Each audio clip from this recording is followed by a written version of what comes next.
Example 17। Example 17 में देखिए बोला है इन्होंने, the focus of a parabolic mirror as shown in figure 10.31 is at a distance of 5 centimeter from its vertex. If the mirror is 45 centimeter deep, find the distance AB. तो figure इन्होंने दे रखी है ना, और मिरर किस तरीके का, parabolic mirror मतलब कॉन्केव मिरर है।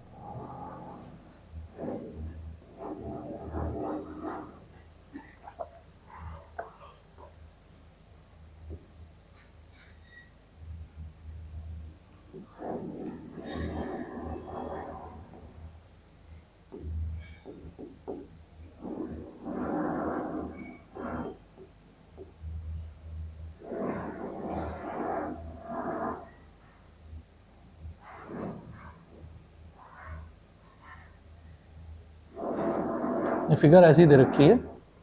एक्चुअली इसको इस तरीके से क्यों बना रहे हैं, अभी तक जो हमने देखा था पैराबोला, अभी तक तो हमने ऐसे ही देखा था ना पैराबोला, ये इस तरीके का ऐसा होता है पैराबोला। ठीक है, ये क्या है, पैराबोला एक्चुअली होती 3 डायमेंशनल फिगर है ना। तो 3 डायमेंशनल फिगर का मतलब ये है कि यहाँ से देखेंगे तो ऐसे कर्व दिखाई देगा, लेकिन एक्चुअल में इस तरीके का होता है, मतलब गहरा होता है बिल्कुल। ठीक है, अच्छा अब इन्होंने क्या बोला कि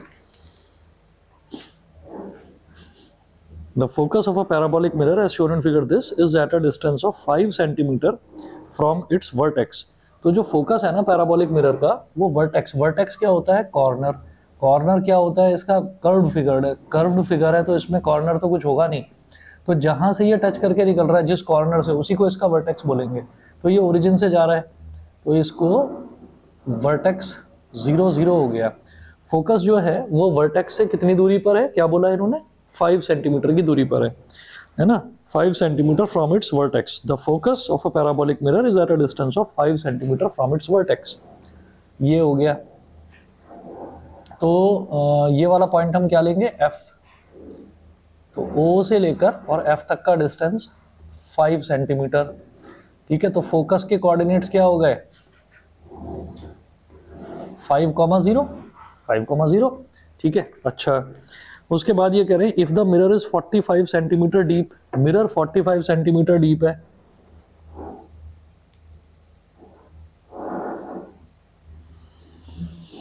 डीप का मतलब कितना गहरा है, तो मतलब यहां से लेकर और यहां तक का जो डिस्टेंस है वो 45 सेंटीमीटर दे रखा है।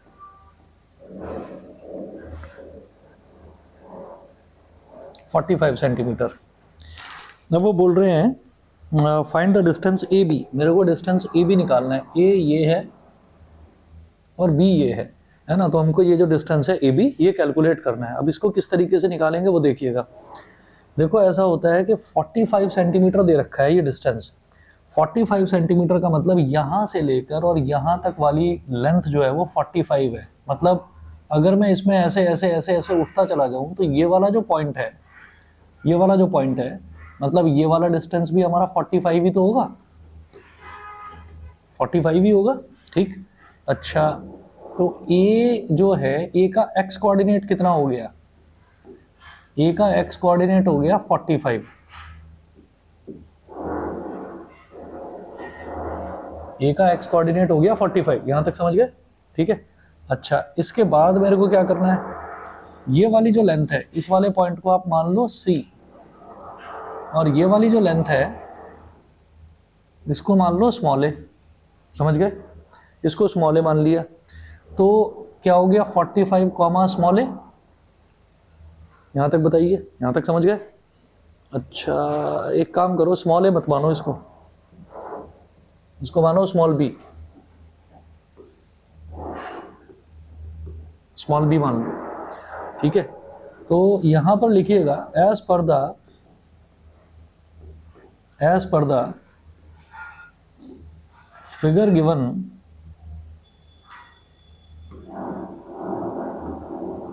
Of the parabolic mirror, its equation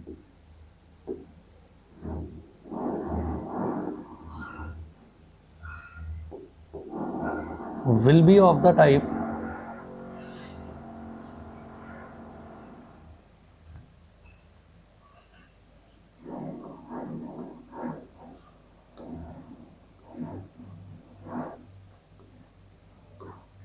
will be of the type y square is equal to 4ax, will be of the type y square is equal to 4ax. ठीक है। अच्छा, तो अब y square is equal to 4ax। अब यहां पर ये जो फोकस है ना, फोकस दे रखा है 5,0, तो हम ये कहेंगे coordinates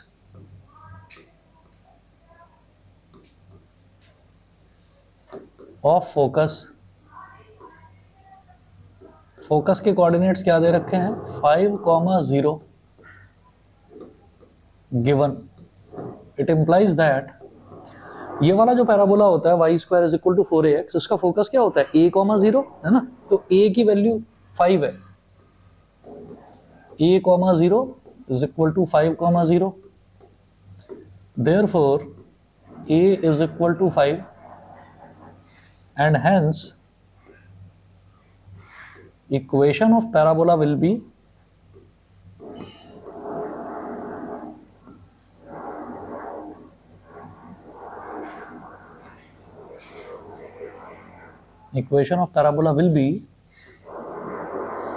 y square is equal to 4 into 5 into x,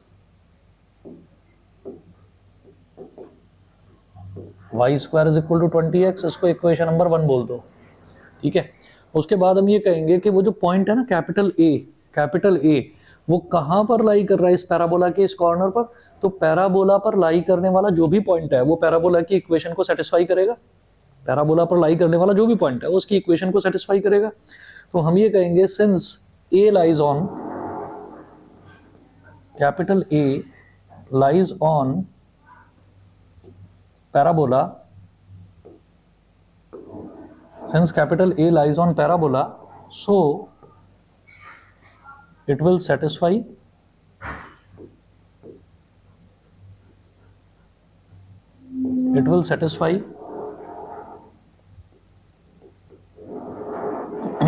equation 1 को सेटिस्फाई करेगा।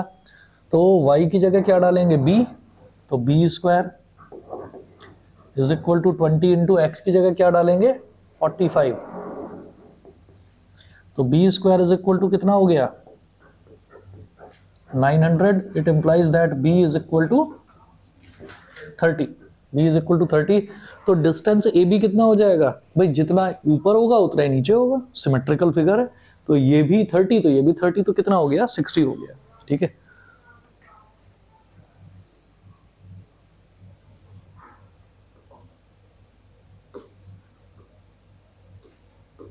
clearly AB is equal to 2 small b, 2 into 30, 60 centimetre. ठीक है,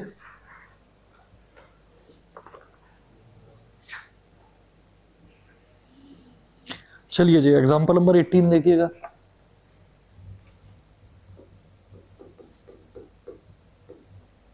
एग्जाम्पल नंबर 18 में है a beam is supported at its ends, a beam is supported at its ends by supports which are 12 metres apart. एक beam है, beam का मतलब क्या होता है, बीम का मतलब क्या होता है, ये जो जा रहा है ना ये इसको बीम बोलते हैं। ठीक है, ये जो ऐसे जा रहा है इसको बीम बोलते हैं, ये तो हॉरिजॉन्टल है इसको तो बीम बोलते हैं, और जो वर्टिकल होते हैं ना जिस पर पूरी की पूरी सोसाइटी पूरी की पूरी बिल्डिंग जिस पर टिकी रहती है उसको हम पिलर्स या कॉलम्स बोल देते हैं। ठीक है, तो ये बीम्स हैं, बीम्स पर क्या होता है, बीम्स पर हर एक फ्लोर टिका रहता है। एक बीम ऐसे है ना, एक बीम इधर तो नहीं पर मतलब घर आगे चौड़ा है वहां तक, तो एक उस कॉर्नर में होगा। तो हर एक रूम में आप देखेंगे हर फ्लैट्स में ऐसे ही होते हैं, बीम्स पड़े रहते हैं। ठीक है, और जैसे अभी आपको कंस्ट्रक्शन की आवाज आ रही है, तो वो कंस्ट्रक्शन की जो ये आवाज आ रही है इसमें आप दीवार से छेड़ाखानी कर सकते हैं लेकिन बीम से नहीं कर सकते, है ना। मतलब एक तो ये रूल है कि कर नहीं सकते, पूरी बिल्डिंग को खतरा है ना, और दूसरा अगर आप करना भी चाहोगे तो भी नहीं कर पाओगे, वो इतना स्ट्रांग होता है। तो जितनी भी बिल्डिंग्स हैं, आपने सुना होगा काफी सारे बिल्डर हैं वो एम ही बना देते हैं बिल्डिंग कि भाई ये तो बड़ी कमजोर बिल्डिंग है, कील ठोकते हैं जरा से में सीमेंट झड़ने लगता है ना, कोई फोटो नहीं टांग सकते, घड़ी नहीं टांग सकते। तो वो जितना भी उन्होंने जो लालच करा होता है, जो पैसा बचाया होता है, वो सिर्फ इसमें दीवार में है ना, दीवार में जो आप ऊपर जो उसको स्मूथ करने के लिए जो मटेरियल लगाते हैं, तो सीमेंट वगैरह, उसमें आप लालच करेंगे, उसमें गड़बड़ करेंगे, लेकिन अगर बीम में करोगे तो फिर पूरी बिल्डिंग ही गिर जाएगी, ठीक है ना।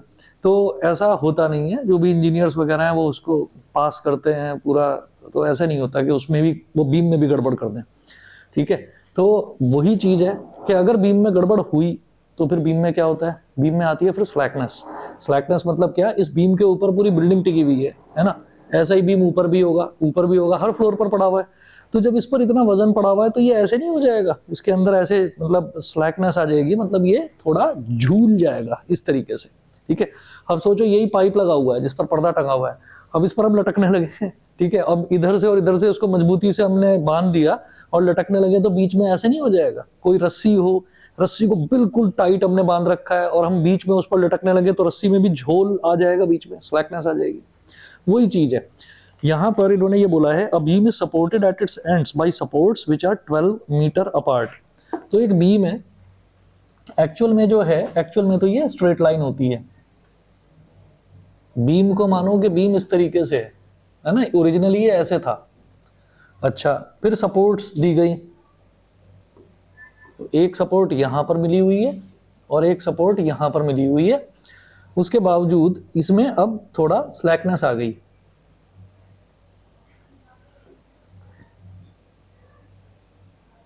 तो जैसी स्लैकनेस आई तो ये क्या बन गया, पैराबोला बन गया, ठीक है। अब आगे चलते हैं। A beam is supported at its ends by supports which are 12 meters apart। तो जो सपोर्ट्स हैं वो 12 मीटर की दूरी पर हैं। अब 12 मीटर की दूरी पर हैं, तो जैसे ये बना ना ऐसा पैराबोला, तो मैं कहूँगा पैराबोला बना है, तो इस पैराबोला के लिए फिर हम एक काम करते हैं, क्योंकि ये एक सिमेट्रिकल फिगर होती है, और सिमेट्रिकल फिगर होती है तो एक्स एक्सिस और वाई एक्सिस बनाएंगे।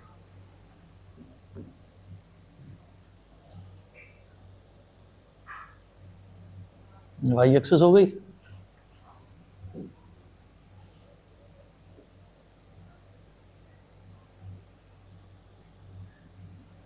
वाई एक्सिस, और इसके बाद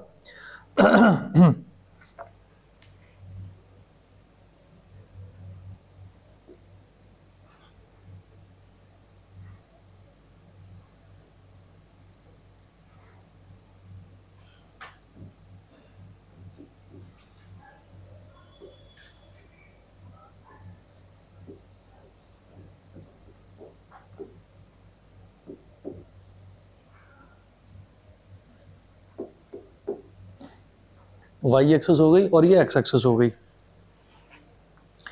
बीम, ये जो सपोर्ट है दोनों, ये कितनी दूरी पर है, 12 मीटर पर है, 12 मीटर अपार्ट। इसका मतलब यहां से यहां तक की दूरी कितनी हो गई, 6 मीटर। ये बताइए, समझ में आ गया, ठीक है। अच्छा, उसके बाद since the load is concentrated at its centre, there is a deflection of 3 centimetre at the centre, ठीक है। There is a deflection of 3 centimetre at the centre. Deflection का मतलब कितना वो लटक गया है, तो 3 सेंटीमीटर लटका है।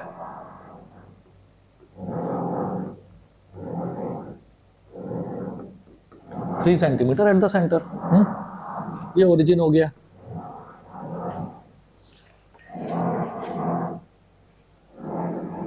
And the deflected beam is in the shape of a parabola. How far from the center is the deflection 1 centimetre.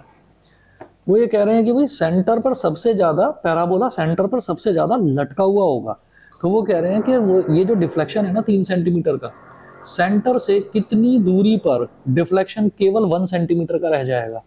तो मैं कहूंगा भाई यहाँ पर अगर मैं डिफ्लेक्शन देखूं तो ये 3 सेंटीमीटर से थोड़ा कम हो गया, यहाँ देखूं तो थोड़ा और कम, यहाँ देखूं तो थोड़ा और कम, मतलब ये जो ओरिजिनली इसकी जो ये स्ट्रेट लाइन थी, ओरिजिनली बीम बिल्कुल स्ट्रेट लाइन जैसा था, तो जैसे जैसे मैं इससे जो सपोर्ट है, सपोर्ट के नजदीक आता जाऊंगा, वैसे वैसे डिफ्लेक्शन कम होता चला जाएगा। तो मुझे यही बताना है कि how far from the centre is the deflection 1 centimetre. तो हमने मान लिया कि ये डिफ्लेक्शन जो है ना 1 सेंटीमीटर की इतना है, 1 सेंटीमीटर यहां पर इस पॉइंट पर लिखिएगा, let the deflection be 1 centimetre at point small A to capital ए।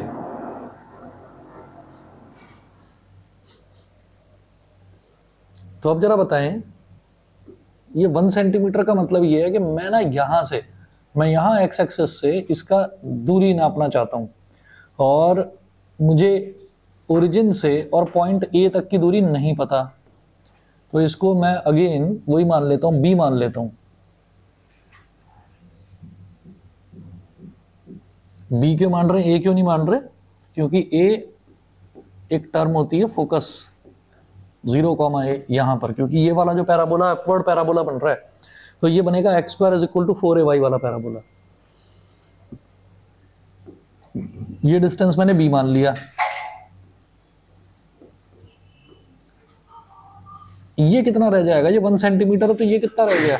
हालांकि कुछ अजीब सी लग रही है फिगर, 1 सेंटीमीटर इतना बड़ा और 2 सेंटीमीटर छोटा है ना, पर आप समझ गए ना भाई, यहां से लेकर और यहां तक तो 3 सेंटीमीटर है, मैंने ये 1 सेंटीमीटर ले लिया, तो ये कितना बचा? 2 सेंटीमीटर। ठीक है, तो ये क्या हो जाएगा, मैं ए पॉइंट का कोऑर्डिनेट्स निकालना चाह रहा हूं, तो ए के कोऑर्डिनेट्स क्या निकलेंगे? एक्स कोऑर्डिनेट तो हो गया बी, और वाई कोऑर्डिनेट क्या हो जाएगा? 2, तो b, 2। समझ गए? ठीक है, अच्छा जी, अब इसके बाद हम ये कहेंगे क्लियरली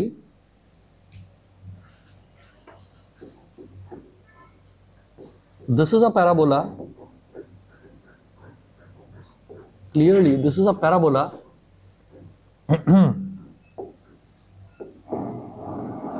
of the type,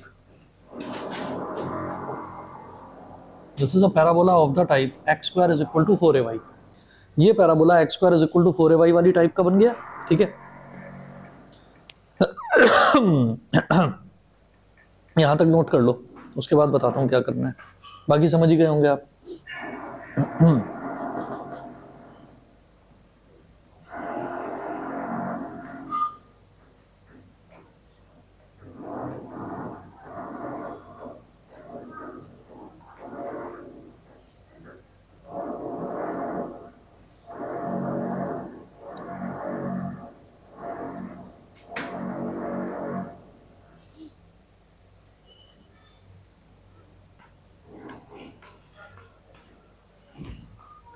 कर लिया भाई, नोट हो गया? अच्छा जी, अब जरा देखिएगा, ये जो इससे पहले वाला क्वेश्चन था, इस पहले वाले क्वेश्चन में एटलीस्ट मेरे को फोकस तो दे रखा था, फोकस दे रखा था तो मेरे पास ए की वैल्यू मैंने निकाल लिया आसानी से। यहाँ तो फोकस नहीं दे रखा है, तो क्या करेंगे, या इसे ही फोकस मान लूँ? नहीं, ऐसे तो नहीं मान सकते ना फोकस।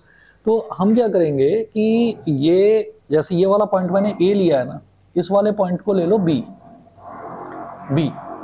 और इस पॉइंट बी के कोऑर्डिनेट्स क्या होंगे भाई? ओरिजिन से लेकर और पॉइंट बी तक कितना है? 6 मीटर है, तो 6 मीटर का मतलब आप सेंटीमीटर में कन्वर्ट करिए, 600 सेंटीमीटर। ठीक है, तो मैंने क्या कर दिया, 600, एक्स वाला तो हो गया 600, और वाई वाला कितना है भाई? ये यहां से लेकर यहां तक डिस्टेंस, तो यहां से लेकर यहां तक हाइट तो यही है, सेम है, 3 है। ठीक है, तो 600,3। ठीक है, ये सेंटीमीटर्स में कोऑर्डिनेट्स आ गए इसके, समझ गए, बी के। तो अब मैं आगे चलता हूं और लिखेंगे यहां पर, नोट करें, since point B lies on this parabola,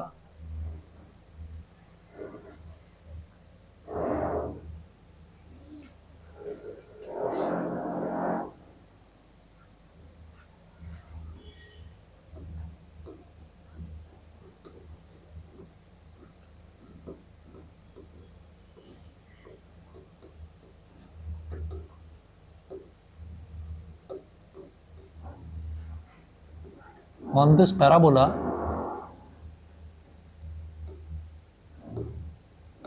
so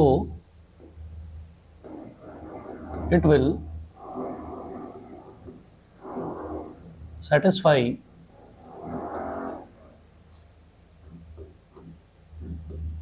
the parabola's equation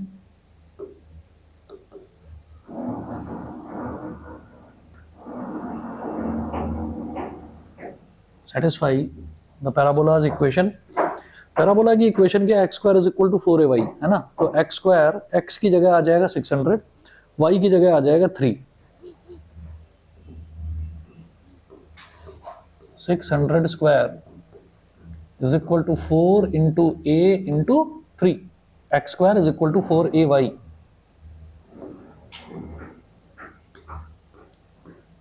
36 के आगे 4 जीरो लगाओ, 12 3 जा 36, 30,000 आ गया।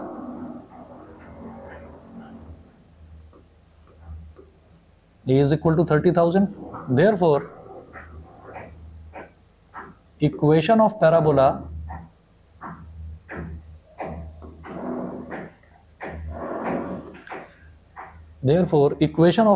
becomes A is equal to, ये 30,000 हो गया हमारे पास, तो पैराबोला की इक्वेशन क्या बन जाएगी? x square is equal to 4 into 30,000 into y। तो x square 4 3 जा 12, 12 के आगे 4 जीरो लगा दो, इंटू वाई। इसको इक्वेशन नंबर 1 बोल दो। यहां तक ठीक है? As point A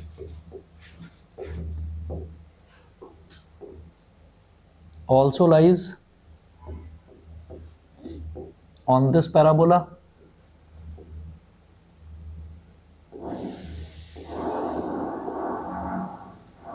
so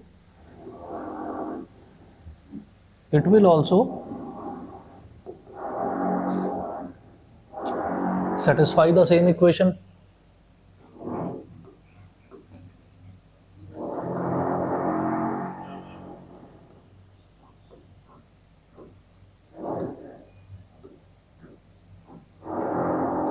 It will also satisfy the same equation. तो अब पॉइंट ए देखिएगा, पॉइंट ए के कोऑर्डिनेट्स क्या हैं? पॉइंट ए के कोऑर्डिनेट्स है b,2, ठीक है? 2 सेंटीमीटर में है, और बी भी अब जो हमारा निकलेगा वो सेंटीमीटर में ही निकलेगा, क्योंकि मैंने सेंटीमीटर में लिया है। अब वो सेंटीमीटर में आप समझ गए होंगे भाई, वो मतलब काफ़ी, मतलब वो हंड्रेड्स में निकलेगा, ठीक है? तो देखते हैं b,2, x की जगह b, y की जगह 2, तो x की जगह b डाल दीजिए, तो b स्क्वायर, ठीक है? और 1,20,000, 12 के आगे 4 जीरो, इंटू वाई की जगह कितना? 2।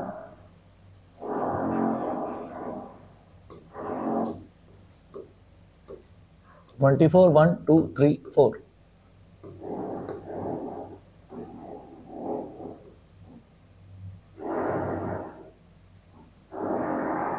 4 इंटू 6 इंटू 10 की पावर 4।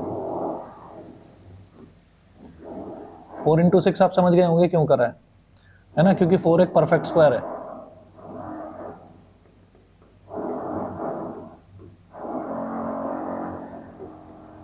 फोर तो बाहर आकर 2 हो गया, 10 की पावर 4 बाहर आकर 10 की पावर 2 हो जाएगा, √6। तो 200 √6 सेंटीमीटर। It implies that b is equal to 2 √6 metre, ठीक है ना? b की value how far from the centre, the deviation is 1 centimetre, तो वो 2 √6 मीटर है इसका आंसर। 2 √6 मीटर यही दे रखा है, ठीक है जी? एग्जाम्पल नंबर 19 जरा देखिएगा, मुझे 1 मिनट दो, 1 मिनट में आ रहा हूँ।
अगला देखिएगा example number 19, a rod A B of length 15 centimetre rests in between two coordinate axes in such a way that the end point capital A lies on x-axis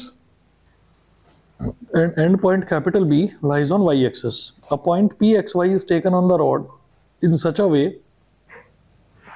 that AP is equal to 6 centimeter.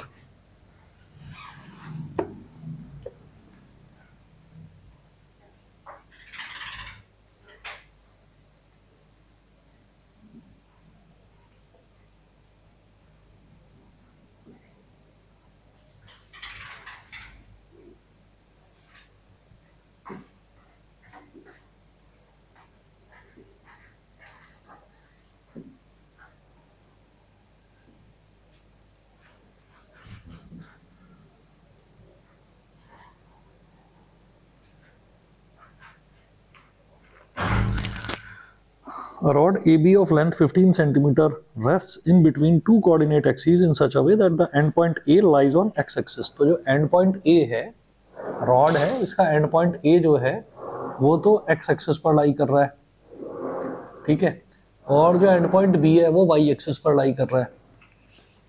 Rod की total length 15 centimetre है, ठीक. A point PXY is taken on the rod in such a way, इस rod पर एक point ले लिया गया P x, y in such a way that EP is equal to 6 centimeter.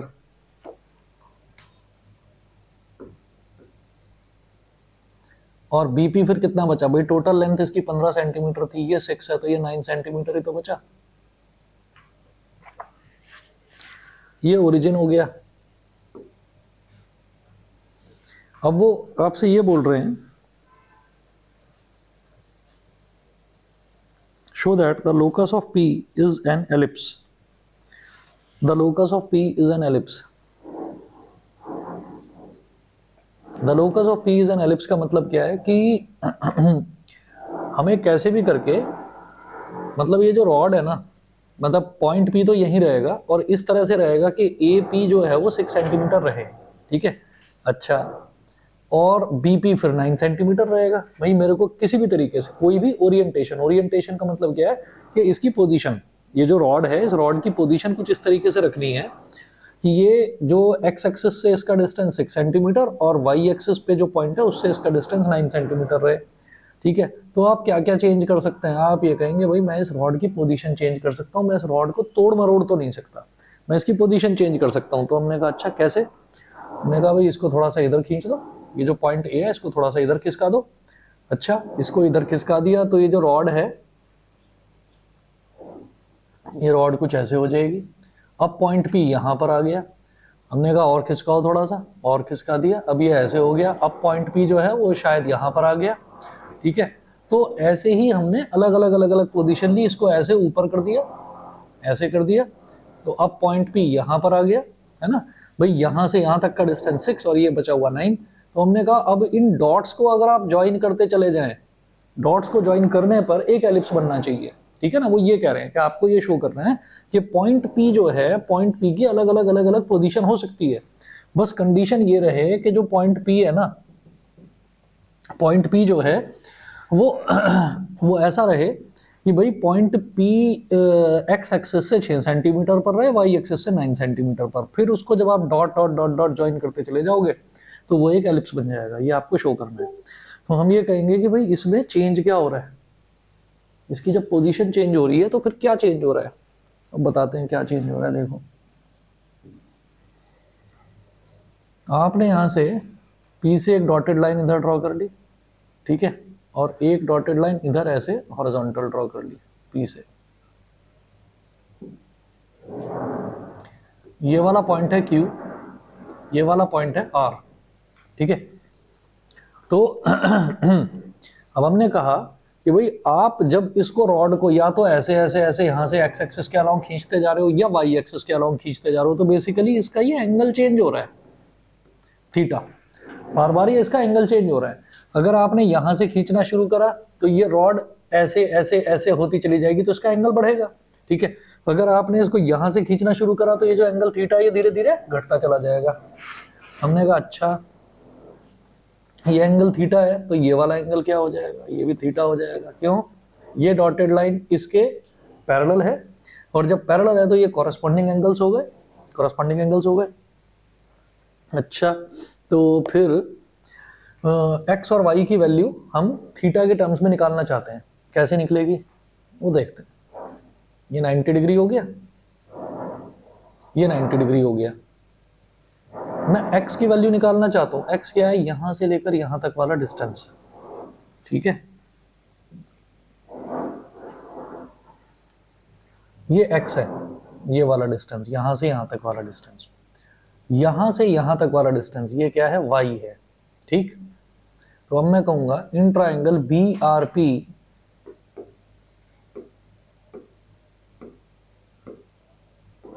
In triangle BRP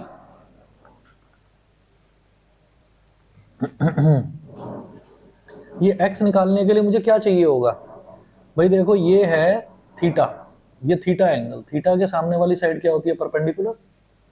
theta के बाजू वाली side होती है बेस, और 90 के सामने वाली hypotenuse. Hypotenuse is going to be fixed, इसमें कोई चेंज नहीं।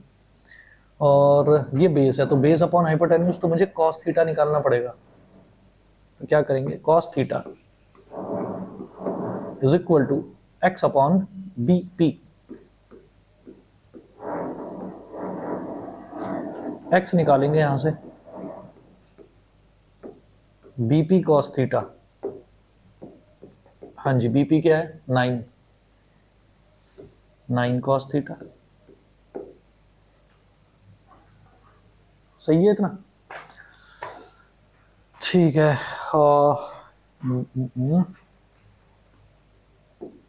या फिर ऐसा करो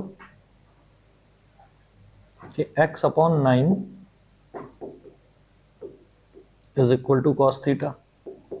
स्क्वायरिंग कर देंगे तो क्या हो जाएगा? x square upon 9 square is equal to cos square theta. Equation 1 यहां तक समझ गए? ठीक है। इसके बाद क्या करें? इसके बाद मेरे को निकालनी है y की वैल्यू। अभी मैंने x की वैल्यू निकाली, x की वैल्यू 9 कॉस थीटा भी कही जा सकती है, या फिर x स्क्वायर अपॉन 9 स्क्वायर। ये मैं कुछ सोच समझ कर रहा हूँ, आप अभी समझ ही जाएंगे।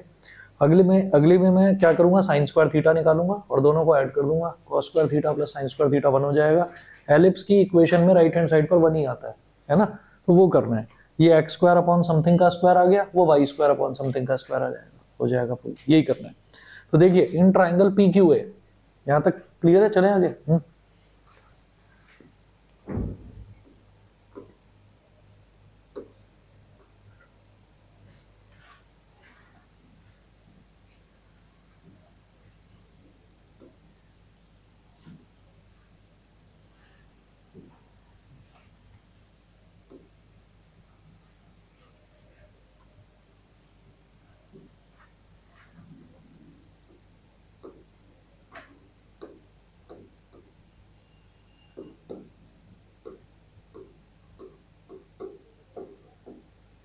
इन ट्राइंगल PQA, ये जो ट्राइंगल है PQA, यहां पर निकालेंगे हम साइन थीटा, क्योंकि थीटा के सामने वाली साइड इस बार परपेंडिकुलर, हाइपोटेन्यूस मुझे पता है, तो sine theta is equal to y upon AP।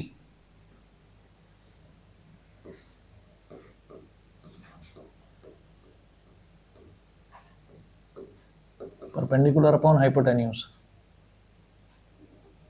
y is equal to AP sine theta 6 sine theta, या फिर y upon 6 is equal to sine theta, y square upon 6 square is equal to sine square theta. Equation number 2। तो add equation 1 and 2।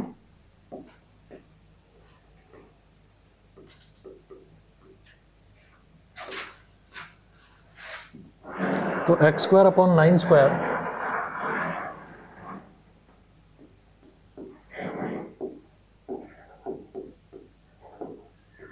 Plus y square upon 6 square is equal to cos square theta plus sign square theta cos square theta plus sign square theta 1,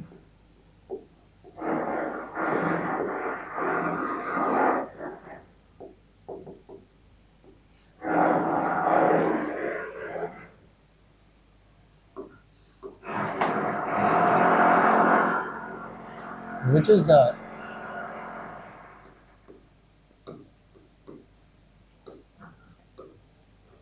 equation of an ellipse.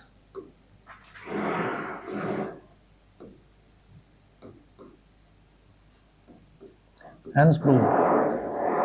ठीक है ना। तो वो कह रहे हैं कि locus of point P, locus of point P का मतलब पॉइंट पी मूव करेगा, पॉइंट पी मूव करेगा, लेकिन कंडीशन ये है कि एक्स एक्सिस से उसका डिस्टेंस 6 सेंटीमीटर ही रहेगा, वाई एक्सिस से उसका डिस्टेंस 9 सेंटीमीटर ही रहेगा। वो पॉइंट पी मूव करेगा, तो पॉइंट पी मूव होने पर मुझे ये देखना होता है कि भाई वैल्यू चेंज कौन सी हो रही है। ना तो वो 6 सेंटीमीटर चेंज हो रहा है, ना वो 9 सेंटीमीटर चेंज हो रहा है। तो चेंज क्या हो रहा है, हम ये कहेंगे कि उसका जो ओरिएंटेशन है, उसका जो मतलब एंगल है, बेसिकली वो एंगल चेंज हो रहा है। तो मैंने एंगल ले लिया थीटा, ठीक है। अच्छा, अब आपके मन में ये सवाल आ सकता है एंगल ये वाला ही थीटा क्यों लिया, एक्स एक्सिस वाला, वाई वाला भी तो ले सकते थे, वाई वाला ले लो, वाई वाला ले लो। तो फिर आप थीटा जब यहाँ से निकालेंगे तो यहाँ से साइन थीटा निकलेगा और इधर से कॉस थीटा निकलेगा, है ना। तो एक ही बात है, कोई भी ले लो आप एंगल, ठीक है ना। ये हो गया। ये एग्जाम्पल्स तो इसके 3 है, तीनों ही इंपॉर्टेंट है। इसके बाद जो है ना, बस 3 क्वेश्चन आप कर पाओगे, 1 2 3 क्वेश्चन नंबर 3, जो 3 क्वेश्चन है मिसलेनियस के 3 क्वेश्चन ट्राई कर लेना, हो जाए तो ठीक है, कहीं कुछ दिक्कत है तो बताना। 4 से लेकर 8 तक वो मैं ही कर लूंगा, ठीक है ना। बस इतना कर लीजिए, 1 2 3 ये ट्राई कर लेना, हो जाएंगे मेरे हिसाब से, आसानी से हो जाएंगे आपसे, ठीक है। बाकी नेक्स्ट क्लास में कराता हूँ। इसके बाद कौन सा चैप्टर स्टार्ट कराना है, 3D लिमिट्स एंड डेरिवेटिव्स। आपका नहीं हुआ ना अभी, लिमिट्स एंड डेरिवेटिव्स स्कूल में चल रहा है नहीं, अभी कॉनिक हो गया स्कूल में, हो गया, अब स्ट्रेट लाइन चल रहा है और कॉनिक हो गया, तो ठीक है, मतलब आगे पीछे ही है, कोई दिक्कत नहीं।